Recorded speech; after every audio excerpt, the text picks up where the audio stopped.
Welcome back to the Citizen channel. Hope you're all staying safe and well. And our final one of the season, guys. Yeah, this is the last one of the Matchday programme watch away version where we rate the programmes, of course. So this is the last one of the season. Maybe a slightly different changing format next season. Let me know what you think, guys. Let me know if you enjoyed it, what you liked about it, anything you'd like to see. Or if you don't like it at all, just let me know. I'm willing to chop things and change things. Always trying to adapt to what I like and what you like out there. So hopefully you've enjoyed this season anyway. Please, if you have enjoyed it, press that like button if you enjoyed this issue. This is the last one, don't forget. I'll be telling you the winner of this one. There may be maybe a surprise, who knows. So I'll be telling you the winner of this one. And of course, let me know your comment, let me know what you think, and give us press that subscribe button if you've not already done so. That'd be great, make an old City fan very happy. Right, so we've got West Ham away, of course, on the 15th of May 2022. We've just done a Wolves one, which came very close, but it was quite expensive, so slotted into third spot in the table. So we've still got Watford at the top, followed by Newcastle. West Ham are already up there, of course. They had a Carabao Cup one, which scored very well, so it all bode well for this one, didn't it? And yeah, the thing with this, a little bit like the Wolves one was a special tribute programme. Of course, this is a tribute programme to Mr. Noble as well, who gets one or two mentions. We'll have a bit of fun with that in a minute when we go through the magazine. But yeah, there you go. So we're going to have a look at that today as an end of season Marc Noble special, of course. So as I said, will it knock Watford off top spot? Will it challenge for bottom spot with Peterborough? Probably not. In all fairness, Peterborough, obviously the FA Cup programme, sort of it holds everyone up. But the worst place, Southampton programme, as far as the Premier League is concerned, the Southampton programme is down there. And obviously the FA Cup Southampton programme didn't fare much better either. So there you go. Let's have a look at this West Ham programme. £3.50. So not bad. 116 pages, I think, in this one. Yeah, something like that. So again, it's big.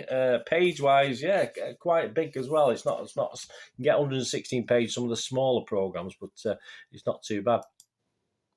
So nothing edgy in this, a nice flick through, nothing edgy. Looks plenty inside, though, plenty of writing. And a good kids section again, which is what I like. I think around the middle are great. Of course, you get a hand, it's that image there on the programme itself. You get a hand-drawn image, like a sort of double that size as a poster, so the kids can pull it out, do the quiz, and actually stick it on the wall. So that's where you buy two, as you like me. I'd buy two, one for, if I had grandkids or kids with me who was at that age, I'd buy two, one for the kids to use and one for myself to keep for best, if you like. So yeah, so that's nice. I like that. I like that element. There was that in Wolves as well as it was in Watford. It was Leeds a table at the moment up there on the wall. Yeah. So again, say an impressive 116 pages, but the ads, yeah, there was a lot of ads, at least 34, 35 pages of ads and promotion, which is very high, one of the highest, almost 30%. So that's a bit of a negative. That's a shame because obviously there's lots in it, but a lot of ads as well.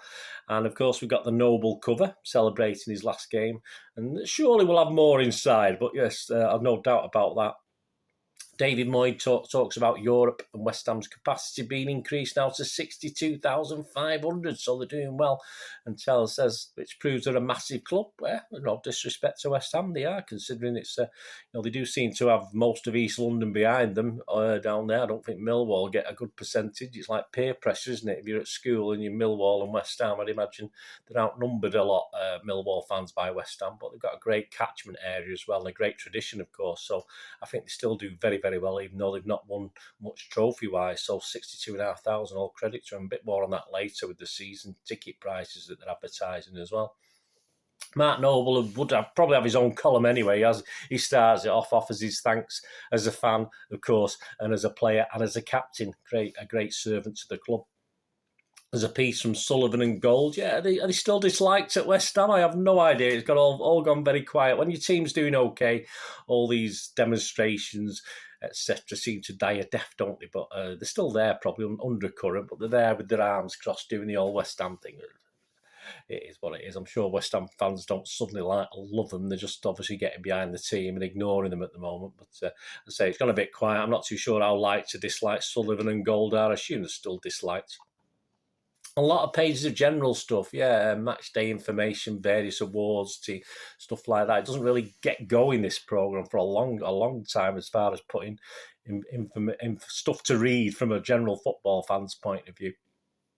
There's a question and answer. Yes, guess with which player? Yes, Mr. Marc Noble, 18 years at West Ham. Schoolboy hero for Marc was Zinedine Zidane. He was for a lot of players, I think. I've seen him mentioned a few times over the last couple of years.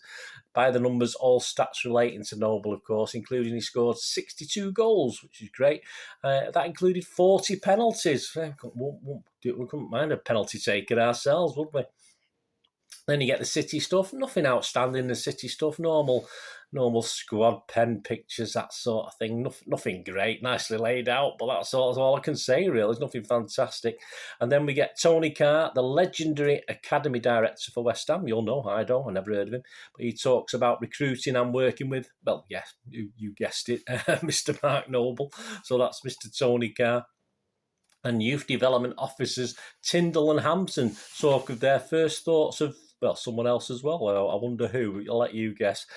Marc Noble, final season. That's another article. Has former teammates and managers sharing their memories of him as a player and a mate. You got people like Alan Kirbishley, Alan Pardew, Teddy Sheringham, of course, who would play alongside him. Just sharing some brief memories of what they remember about Marc Noble. And finally, by page 71, we get some non-Marc Noble history. Well, I thought we did. In Hammer's Heritage, a little history section.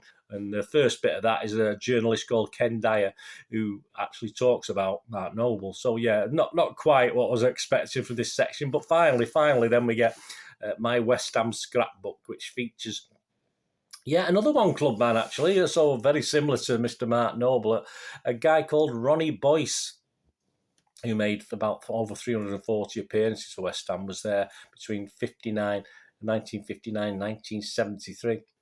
So I think he scored something like 280 goals or something like that. A ridiculous amount of goals in the appearances he made. But nice to get away from Marc Noble, but nice to see it's another club legend, another guy who give everything as a one-club man to West Ham.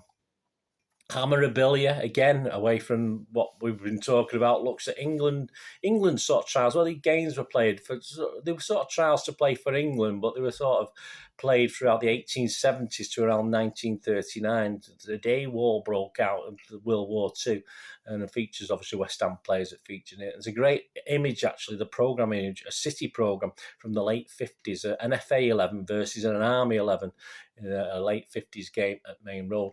I'd have to ask Gary James about that, though. I don't know too much about that, but it would be interesting to see how many of these games were played at Main Road. And the programmed, which is an item, looks at programmes for landmark matches, for a certain player. I won't mention his name. I think we know who it is. So that again, that's interesting because it's obviously connected with Mr. Noble, but obviously it's all to do with programmes. Section on the under-23s, you'd expect. A team sheet time machine. This is quite good. Looking at reserve matches as well. And this is West Ham reserves 2, Leicester City reserves 1. And a game that featured some guy that's mentioned. But interestingly enough, he wasn't on the team sheet. So he did play. It was his sort of first appearance for West Ham reserves as a player, Marc Noble. Yes, you guessed it. I'm not going to ask you questions on this, on this, guys. It's a bit of a formality. But, he's not on the team sheet. Well, interesting enough, there's a guy, another Noble on it. I think it's a David Noble's on the team sheet, but nothing to do with Marc Noble, of course. But that was his first game when he was a late replacement for one of the players on there. You have the under-18s and, of course, the women as well. West Ham have a big women thing. And then, as I said, I mentioned season ticket renewals, didn't I? I was looking at some of the prices. They have, like, bands and certain stands. And under-18s started from £99 for the season to £1,500. Over 65s and under-21 started from £150 to £1,500, and adult prices from £299. So similar, obviously, City's cheapest one to £1,500, which I thought was good value for money. All that looks good value for money. I said not too much detail as to what stand you're in, etc. But this doesn't seem too bad for London for me. But they do have a lot to shift, obviously, because they've now got a 62,500 capacity stadium. Hopefully, they'll give a few more tickets to the away fans as well. That'd be nice. There's a quiz on City and West Ham. Combined, as you'd expect. And to finish off, of course, that young supporters pull out with the Marc Noble poster. I'm glad he got a mention, Marc Noble, because I don't think he got much of a mention in this programme. But so that's great for, say, a little spot the difference, a little quiz thing for the kids, and then they can pull it out and stick it on the wall and remember one of their legends, which is how it should be. And there you have it. As a Mark Noble tribute, it does a pretty good job. It's excellent, and that's how it should be. It was all about him at the end of the day, and it was all about nicking a couple of points off us, which didn't help. But yeah. So I hope we didn't mind me taking a bit of the mick of Mark Noble. A great West Ham legend. I wouldn't say he was a football legend. He's a West Ham legend. Like City, you've got our legends that no one else will be that bothered about, but. Yeah, of course he was fantastic player. What for West Ham. I hope he has a happy retirement and he enjoys his time off. I'm sure they do these days. These players who've been playing at this time when wages are quite good, aren't they? Let's be honest about it. So yeah, not the greatest general football program. Still bits in it of great interest, of course. But for as far as a memento, superb. So scoring wise, I can't go mad with this because of the content, and I'm not going to rate it as highly as the Carabao Cup program, which was excellent. A lot of stuff on City as well. Not too much in this one.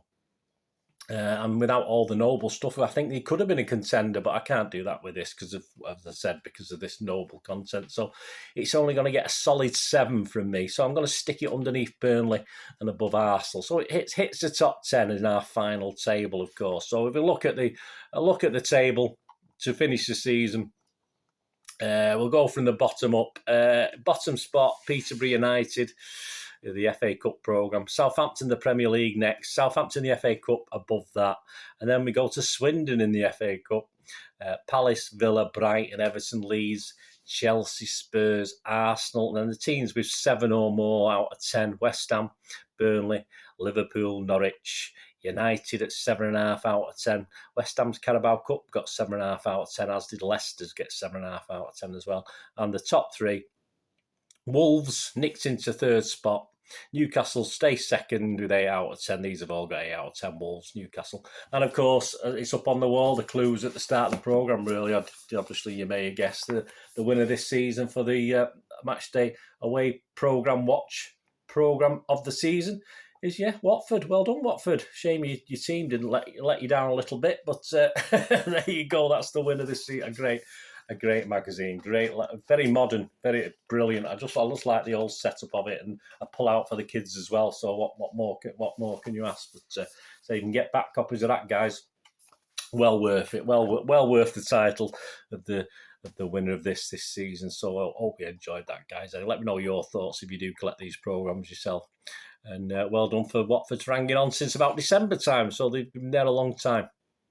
We'll be having, that's a good cover, isn't it? The West Ham cover's quite good, isn't it? As you know, but we will be having a little special one-off top 10 of the covers of the season. And even might even be 1 or 2. City's covers have been a bit bland this season, just players, but there might be 1 or 2 specials that might be worthy of a mention in that top 10. It might even get quite high up. I'm not biased, as you know, but please look out for my top 10 programme covers of the 21-22 season. Hopefully you'll enjoy that. And as I said, there may be slight changes and tweaks to this over the summer for next season, 22-23. Let me know what you think. Anything you've liked or disliked. I hope you've enjoyed it. It's not the most watched vlog I do, of course. This one, it's very, very niche, as you'd expect, but hopefully a lot of you enjoy it out there anyway. And it's great to try and add a little bit of history to this things and information as well to what's basically in the programme. I try and make it a little bit smarter than just a bland looking through a program. This is that. So hope you enjoyed it anyway, guys. But well done, Watford. Commiserations, Peterborough. If we ever play you again or you get back in the Premier League, be fine. Or we go back to your division. Who knows? Who knows what the future holds, eh? But perhaps another time. And Southampton, pull your fingers out. Get better. Not great. Do better next season. Anyway, thanks for watching, guys. Hope you enjoyed it. Please leave us your comments. Till the next time, I only ask one thing, don't I? Please stay safe, everyone. Thanks for watching. Come on, City. Bye for now.